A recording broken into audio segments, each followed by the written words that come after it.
Башкы прокуратура Адахан Мадумаровдун Москвадагы эмгек мигранттары менен жолугушуусунан алынган видео боюнча материалдарды БШКнын кароосуна жөнөттү. Бул тууралуу башкы прокуратуранын басма сөз кызматы билдирет. Маалыматтар боюнча жолугушуу учурунда үгүт элементтери болгон.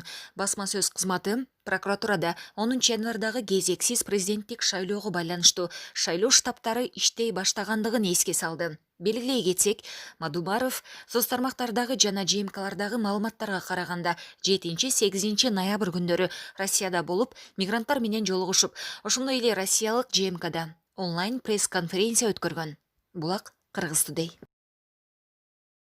Саясатчы Равшан Жээнбеков түрмөнүн азабын көргөн адам катары өкмөт башчылык милдетин убактылуу тапшырган президенттикке талапкер Садыр Жапаровго кайрылды.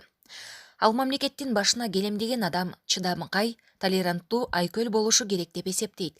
Жээнбеков, эгер Садыр Жапаров мамлекеттин башына келсе, бийликти саясий оппоненттерине каршы колдонбоого чакырды. Мен башка саясатчылардай болуп актала элекмин. Мойнумда 7 кылмыш иши илинип турат. Азыр үй камагындамын. Ошондуктан түрмөнүн азабын тарткан адам катары, ал жактагы саясий басымды билген киши катары Садыр мырзага кайрылат элем. Түрмө аябай оор нерсе, өзгөчө саясий максатта камалгандарга. Садыр өзү дагы абактан чыкканына 1,5 ай эле болду. Мамлекеттин башчысы болом деген адам эч качан сөздүн, бийликтин күчүн оппоненттерине каршы пайдаланбайт.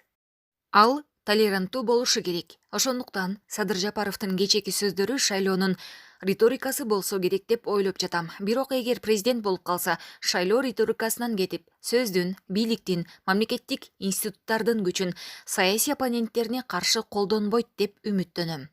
Себеби өлкөнүн башындагы адамдын ар бир сөзү укук коргоо органдарына түз жана кыйыр түрдө команда берүү болуп эсептелет. Мына, кече Садыр Жапаров Каныбек Иманалиевке, Өмүрбек Текебаевдин дарегине айткан сөздөрү буга мисал болду дейт Жээнбеков. Булак Назар Ньюс Кейжи.